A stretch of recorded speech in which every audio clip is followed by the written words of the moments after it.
നമുക്ക് വേദയുടെ വിക്രത്തിന്റെ നല്ലൊരു കഥ കേട്ടാലോ? അങ്ങനെ നമ്മൾ കാണുന്ന ഗീർ വർഗീസ് വേദയും വിക്രത്തിനെ അനിയൻകുട്ടനെയും കൊണ്ട് കൈതമുക്കിലുള്ള ആ വീട്ടിലേക്ക് വരുവാണ്. അപ്പൊ തേയിലത്തോട്ടത്തിന് നടുവിൽ ഒരു ചെറിയ വീട് അവിടേക്ക് വന്നു.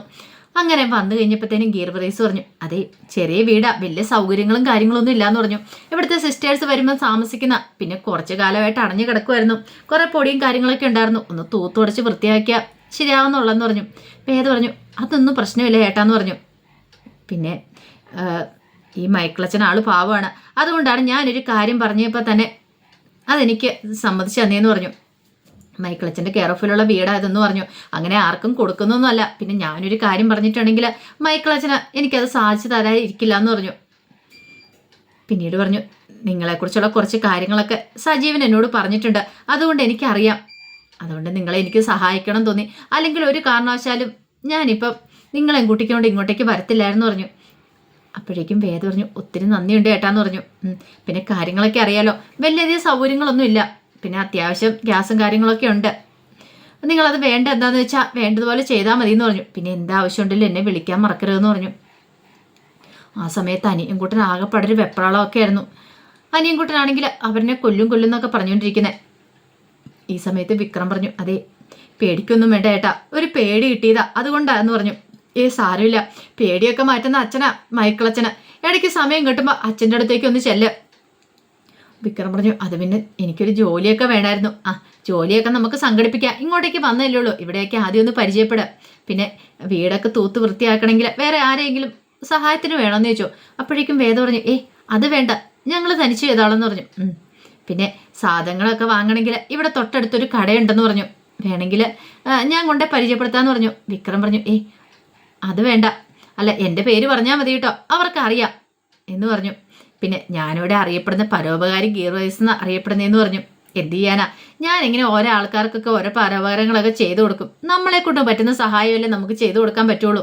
നമ്മൾ ഭൂമിയിൽ ഇരിക്കുന്ന സമയത്ത് ഒരാൾക്കൊരു സഹായം ചെയ്യുക എന്ന് പറഞ്ഞാൽ അതൊരു നല്ല കാര്യമല്ലേ, പണിയും കിട്ടിയിട്ടുണ്ട്. ഞാൻ അത്ര കാര്യമൊക്കെ എടുക്കാനൊന്നും പോവാറില്ലെന്ന് പറഞ്ഞു. എന്നാൽ ശരി, എന്തെങ്കിലും ഉണ്ടെങ്കിൽ വിളിക്കാനും പറഞ്ഞിട്ടാണ് പുള്ളിക്കാരൻ അങ്ങോട്ടേക്ക് പോകുന്നത്. അതേ സമയത്ത് കമലയും മാഷും കൂടെ സംസാരിക്കുകയാണ്. കമലയ്ക്ക് നല്ല ടെൻഷനുണ്ട്. വിക്രത്തിന്റെ വേദയെക്കുറിച്ചും ഒരു വിവരവും കിട്ടിയിട്ടില്ല അതിനായിട്ടും. മാഷിനോട് പറഞ്ഞു, മാഷിയ അവർക്ക് എന്തെങ്കിലും അപകടം സംഭവിക്കുമെന്ന് വെച്ചു. ഒന്നും സംഭവിക്കില്ല, വേദയല്ലേ വിക്രത്തിനോടൊപ്പം ഉള്ളത്, എനിക്ക് ഉറപ്പുണ്ടെന്ന് പറഞ്ഞു. പിന്നെ എന്താണെങ്കിലും വേദ കൈവിടത്തില്ല, അത് മാത്രമല്ല അവരെവിടെയെങ്കിലും സേഫായിട്ട് പോയിട്ടുണ്ടായിരിക്കും. അല്ല നമുക്കൊന്ന് വിളിച്ചു നോക്കിയാലോ എന്ന് പറഞ്ഞു. അങ്ങനെ വിളിച്ചു നോക്കുന്നുണ്ട്, പക്ഷെ വേദയുടെ ഫോൺ ഓഫായിരുന്നു. അപ്പൊ തന്നെ മാഷ് പറഞ്ഞു, അതെ ഇനി വിളിച്ചിട്ടും കാര്യമൊന്നുമില്ല, ഒരു പക്ഷെ അവരെ ആരെങ്കിലും പിന്തുടരുന്നാലോ എന്ന് പേടിച്ചിട്ട് ഫോണൊക്കെ ഓഫ് ചെയ്ത് വെച്ചിരിക്കുമായിരിക്കും. നീ പേടിക്കണ്ട, അധികം വൈകാതെ വേദ സത്യങ്ങളൊക്കെ തെളിയിക്കും, വിക്രം നിരപരാധി എന്ന് തെളിയിക്കും. എനിക്ക് അവളൊരു വിശ്വാസമുണ്ട്. അല്ലെങ്കിൽ തന്നെ നീ ഒന്ന് ഓർത്ത് നോക്കിയ കമലെ, അവൾ ഈ വീട്ടിലേക്ക് വന്നതിന് ശേഷം എന്തൊക്കെ മാറ്റങ്ങളും ഉണ്ടായെന്ന്. കമല പറഞ്ഞു, അത് ശരിയാ, അവൾ വന്നതിന് ശേഷമാണ് വിക്രം മാറിയത്, ഈ കുടുംബത്തിലെ പല പ്രശ്നങ്ങളും ഇല്ലാതായത്. ആ സമയം മാഷ് പറഞ്ഞു, അത് മാത്രമല്ല മറിഞ്ഞിരിക്കുന്ന പല രഹസ്യങ്ങളും പുറത്തു വന്ന അവൾ വന്നതിന് ശേഷമല്ലേ. ഇത്രയും കാലത്ത് എൻ്റെ വിശ്വാസം തെറ്റായിരുന്നു അവൾ തെളിയിച്ചു. അവളെ കൊണ്ട് പലതും സാധിക്കും, അതെനിക്ക് ഉറപ്പുണ്ടെന്ന് പറഞ്ഞു. അതോർത്ത് വിക്രത്തിന്റെ കാര്യം ഓർത്തിട്ട് നിനക്കൊരു ടെൻഷനും വേണ്ടാന്ന് പറഞ്ഞു. അപ്പോഴേക്കാണ് വിശ്വാസ് ശ്രീജയും കൂടെ അങ്ങോട്ടേക്ക് വരുന്നത്. എന്താടാ എന്ന് മാഷ് ചോദിച്ചു. അതച്ചാ എനിക്കൊരു കാര്യം പറയാനുണ്ട്. കാര്യം എന്താ വെച്ചാൽ പറ. അത് പോലീസ് സ്റ്റേഷനിൽ നിന്ന് വിളിച്ചിട്ടുണ്ടായിരുന്നു. അച്ഛനോടും അമ്മയോടും സ്റ്റേഷനിലേക്ക് ചെല്ലാൻ പറഞ്ഞു. സ്റ്റേഷനിലേക്കോ? അതെന്തിനാ? ഒരു പക്ഷേ വിക്രത്തിനെ കുറിച്ച് എന്തെങ്കിലും ചോദിച്ച് മനസ്സിലാക്കാനായിരിക്കും. ഞാനും കൂടെ വരാമെന്ന് പറഞ്ഞു. ശ്രീജ പറഞ്ഞു, ഞാനും വരാമേ, നിങ്ങൾ തനിച്ചു പോകണ്ടെന്ന് പറഞ്ഞു. അവർക്ക് നല്ല ഭയം ഉണ്ടായിരുന്നു. ഇതിനു മുമ്പ് ഇതുപോലെ SI സാബു ഉണ്ടായിരുന്ന സമയത്ത് അയാൾ ചോദ്യം ചെയ്യാനെന്നും പറഞ്ഞുകൊണ്ട് മാഷിനെ വിനായകനെ വിശ്വത്തിനെയൊക്കെ അങ്ങോട്ടേക്ക് വിളിച്ചു വരുത്തി. എന്നിട്ട് ഇഞ്ച ചതയ്ക്കുന്ന പോലെ വിശ്വത്തിനെയും വിനായകനെയും ഒക്കെ ചതച്ചു. അപ്പം അത് മനസ്സിലുള്ളതുകൊണ്ടാണ് വിശ്വത്തിനൊക്കെ പേടി. ഇനിയിപ്പം പോലീസ് സ്റ്റേഷനിലേക്ക് ചെന്നിട്ടുണ്ടെങ്കിൽ അമ്മയും അച്ഛനെ അവർ വരെ ഉപദ്രവിക്കുമോ, ആ ഒരു പേടി ഉള്ളതുകൊണ്ടാണ് പറഞ്ഞത്. അപ്പോഴേക്കും മാഷ് പറഞ്ഞു, ഞങ്ങളെല്ലേ വിളിപ്പിച്ചേ, ഞങ്ങൾ പോയിട്ട് വരാം. അല്ലച്ചാ അത് പിന്നെ ഞങ്ങളൂടെ വരാം. വേണ്ട, അതിൻ്റെ ആവശ്യമൊന്നുമില്ല, നിങ്ങളിവിടെ ഇരുന്നാൽ മതി, ഞങ്ങൾ പോയിക്കോളാം. ഞങ്ങളെ അവർക്കൊന്നും ചെയ്യാനൊന്നും പറ്റില്ല, കൂടിപ്പോയാൽ കുറച്ച് ചോദ്യങ്ങളൊക്കെ ചോദിക്കുമായിരിക്കും, അതിന് ഉത്തരം കൊടുത്തിട്ട് ഞങ്ങൾ വന്നോളാന്ന് പറഞ്ഞു. കമലെ നീ പോയി റെഡിയാവാനായിട്ട് പറഞ്ഞു. അങ്ങനെ കമല അങ്ങോട്ടേ പറഞ്ഞിട്ട് കമല പോയി റെഡിയാണ് സമയത്ത് ശ്രീജ വന്നിട്ട് പറഞ്ഞു, അമ്മേ ഞാനും കൂടെ വരാമെന്ന് പറഞ്ഞു. എന്തിനാ മോള് പേടിക്കേണ്ട കാര്യമൊന്നുമില്ല, അവർ നമ്മളെ തൂക്കിക്കൊള്ളത്തൊന്നും ഇല്ലല്ലോ, അതൊന്നും ഓർത്ത് ടെൻഷൻ അടിക്കണ്ടെന്ന് പറഞ്ഞു. അങ്ങനെ അവരവിടെ നിന്ന് ഇറങ്ങുവാണ്. പിന്നീട് ഒരു ഓട്ടോറിക്ഷ വിളിച്ചാൽ നേരെ പോലീസ് സ്റ്റേഷനിലേക്ക് ചെല്ലുന്നേ. അവിടെ ചെന്ന് ഇറങ്ങി കഴിഞ്ഞപ്പോഴത്തേനും കമലയ്ക്കൊരു പേടിയുണ്ടായിരുന്നു. മാഷ് പറഞ്ഞു, എന്തിനാ പേടിക്കണേ? നീ പേടിക്കേണ്ട കാര്യമൊന്നുമില്ല. നമ്മൾ തെറ്റൊന്നും ചെയ്തിട്ടില്ല. നമ്മൾ ക്രിമിനലുകളൊന്നും അല്ലല്ലോ. അല്ല, എന്നാലും എന്തിനായിരിക്കും മാഷെ വിളിപ്പിച്ചേ? അത് പിന്നെ വിക്രത്തെക്കുറിച്ചും വേദയെക്കുറിച്ചും ചോദിക്കാൻ വേണ്ടിയായിരിക്കും. അവരെവിടെയെങ്കിലും ഉണ്ടെന്ന് അറിയാവോ? അച്ഛനും അമ്മയല്ലേ, അപ്പം നമ്മളെ വിളിക്കാതിരിക്കില്ല എന്നൊരു തോന്നൽ അവരുടെ മനസ്സിലുണ്ടായിരിക്കും. പോലീസുകാരല്ലേ, അവരെല്ലാ വഴികളെക്കുറിച്ച് ചിന്തിക്കും. അപ്പം അതിനു വേണ്ടി വിളിപ്പിക്കുന്നതായിരിക്കും എന്ന് പറഞ്ഞു. അങ്ങനെ അവിടേക്ക് ചെന്ന് കഴിഞ്ഞപ്പോഴത്തേനും ഒരു പോലീസുകാരൻ ചോദിച്ചു, എന്താന്ന് ചോദിച്ചു. അല്ല, ഇങ്ങോട്ടേക്ക് വരാൻ വേണ്ടി വിളിപ്പിച്ചിട്ടുണ്ടായിരുന്നു പറഞ്ഞു. ശരി, സാറിനെ ഒന്ന് കണ്ടുവരാമെന്നും പറഞ്ഞ് അകത്തേക്ക് പോയി. പിന്നീട് സി ഐയുടെ എന്ന് കാര്യങ്ങൾ പറയണം. സി ഐ പറഞ്ഞു, അവരെത്തിയോ എന്ന് പറഞ്ഞൊരു സി ഐ പുറത്തേക്ക് വന്നു. അപ്പോഴേക്കും മാഷ് ചോദിച്ചു, അല്ല എന്തിനാ സാറേ ഞങ്ങളെ വിളിപ്പിച്ച് എന്തിനാന്ന് ചോദിച്ചു. അതോ നിങ്ങളോട് ചില കാര്യങ്ങളൊക്കെ ചോദിച്ചു മനസ്സിലാക്കാനാന്ന് പറഞ്ഞു. അല്ല സാറേ, അത് പിന്നെ നിങ്ങളുടെ മകൻ എവിടെയുണ്ട്? വിക്രം. അവൻ എവിടെയോ പോയിട്ടുണ്ട്. അവൻ തനിച്ചല്ല പോയിരിക്കുന്നേ. അവൻ പോയിരിക്കുന്നേ വേദ എന്ന് പറയുന്നേ അവൻ്റെ ഭാര്യയായിട്ടാണ് പോയിരിക്കുന്നത്. അവരോടൊപ്പം വേറൊരുത്തനും കൊണ്ടുണ്ട്, ഒരു അനിയൻകുട്ടൻ. അവനാണ് പുളിക്കിനെ കൊന്നതിൻ്റെ ദൃക്സാക്ഷി. ഞങ്ങൾക്ക് അവനെ കിട്ടിയേ മതിയാവുള്ളൂ. അത് കേട്ട് കഴിഞ്ഞപ്പം മാഷ് പറഞ്ഞു, സാറേ ഞങ്ങൾക്കൊന്നും അറിയില്ല എന്ന് പറഞ്ഞു. നിങ്ങൾക്ക് അറിയില്ല എന്ന് കള്ളത്തരം പറയണ്ട, സത്യം പറ. നിങ്ങളെ കാണാനായിട്ട് വന്നില്ലായിരുന്നു എന്ന് ചോദിച്ചു. ഇല്ല എന്ന് പറഞ്ഞു. വെറുതെ പറയില്ല. ഇല്ല സാറേ, വന്നിട്ടില്ല എന്ന് പറഞ്ഞു. ഇങ്ങനെയൊന്നും ചോദിച്ചാൽ നിങ്ങൾ മര്യാദയ്ക്ക് ഉത്തരം പറയില്ലെന്ന് ഞങ്ങൾക്കറിയാം. ഒരു കാര്യം ചെയ്യാം, ചോദിക്കേണ്ട പോലെ ചോദിക്കാമെന്ന് പറഞ്ഞു. മാഷ് ഇവിടെ ഇരിക്കുക. എന്നിട്ട് കമലയോട് പറഞ്ഞു, നിങ്ങൾ അകത്തേക്ക് കയറി വരാൻ പറഞ്ഞു. വനിതാ പോലീസിനോട് പറഞ്ഞു അവരെ കൂട്ടിക്കൊണ്ട് വരാൻ പറഞ്ഞു. അങ്ങനെ കമലയുടെ കയ്യിലേക്ക് പിടിക്കുകയാണ് അവർ. അപ്പം കമലയ്ക്ക് ഭയങ്കര ടെൻഷനായി. എന്ത് ചെയ്യണമെന്ന് അറിയത്തില്ല. മാഷിനെ നോക്കി. അപ്പോഴേക്കും മാഷ് പറഞ്ഞു, പേടിക്കണ്ട, ചോദ്യം ഞാനല്ലേ കൊണ്ടുവന്നേ, ധൈര്യമായിട്ട് പൊയ്ക്കോ എന്ന് പറഞ്ഞു. അങ്ങനെ കമല അകത്തേക്ക് പോവാണ്. കമലയ്ക്ക് വല്ലാത്തൊരു ബുദ്ധിമുട്ടുണ്ടായിരുന്നു. എന്തൊക്കെയാ എങ്ങനെ ചോദിക്കണമെന്ന് അറിയത്തില്ലല്ലോ. ഇതേ സമയത്ത് വിക്രം വേദയോട് പറഞ്ഞു, വേദേ വീട്ടിൽ അത്യാവശ്യം സാധനങ്ങളൊക്കെ വേണ്ടേ? എന്താ വേണ്ടേന്ന് പറഞ്ഞാൽ മതി, ഞാൻ പോയി വാങ്ങിച്ചിട്ട് വരാമെന്ന് പറഞ്ഞു. അപ്പോഴേക്കും വേദ പറഞ്ഞു, അതിന് വിക്രത്തിന് കട അറിയാവോ? അല്ല, ആ ചേട്ടൻ പറഞ്ഞിട്ടുണ്ടല്ലോ കട എവിടെയാന്ന്.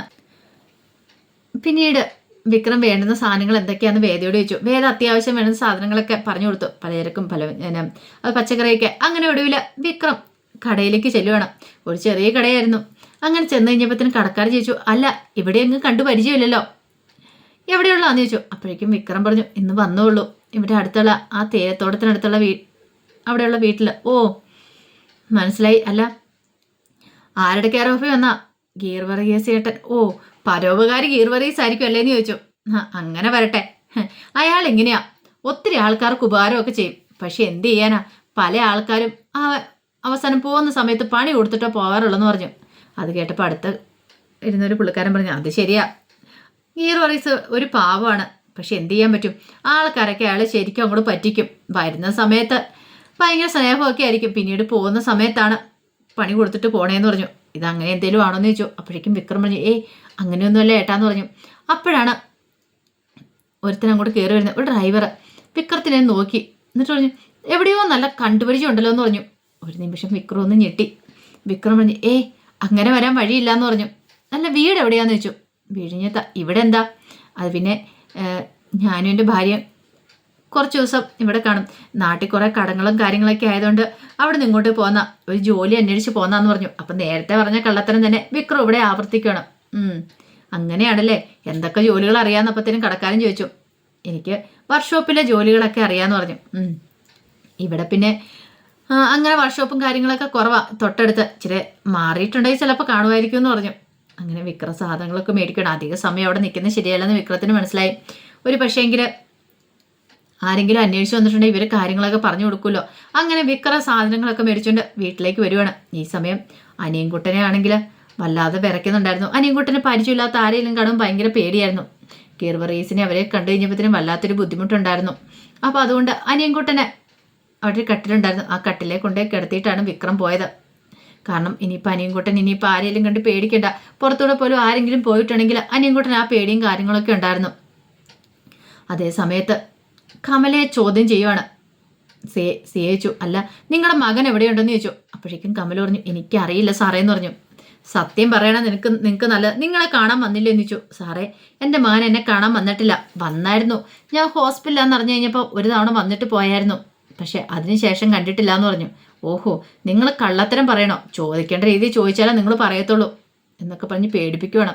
കമല ഉള്ള സത്യാവസ്ഥകളൊക്കെ പറയുന്നുണ്ട്. ഈ സമയത്താണ് പുറത്തൊരു കാറ് വന്ന് നിൽക്കുന്നത്. കാറിനകത്തുനിന്ന് വാസവൻ ഇറങ്ങുവാണ്. അപ്പം MLA ബോർഡ് വെച്ച വണ്ടിക്കകത്താണ് വാസവൻ വരുന്നത്. അങ്ങനെ വാസവൻ അങ്ങോട്ടേക്ക് വന്നു കഴിഞ്ഞപ്പോഴത്തേനും മാഷ് അവിടെ ഇരിക്കുന്നുണ്ട്. മാഷിനോടൊന്ന് വന്നിട്ട് ചോദിച്ചു, എന്താ മാഷ് ഇവിടെ ഇരിക്കണേന്ന് ചോദിച്ചു. അത് പിന്നെ സാറേ, ഭാര്യയെ ചോദ്യം ചെയ്യാനായിട്ട് കൊണ്ടുപോയിക്കുക. ചോദ്യം ചെയ്യാനാ? അതെ, വിക്രത്തിനെ കുറിച്ച് വല്ല വിവരം ഉണ്ടോയെന്ന് അറിയാൻ വേണ്ടിയിട്ട്. ഓ, അപ്പം അങ്ങനെയാണ് കാര്യങ്ങളല്ലേ എന്ന് പറഞ്ഞു. പിന്നീട് വാസവൻ അകത്തേക്ക് കയറി ചെല്ലണം. അപ്പോൾ വാസവൻ അറിയാം ഈ പറയുന്ന CIക്കൊക്കെ ഇതിനകത്ത് പങ്കുണ്ടെന്നാണ് തോന്നുന്നത്.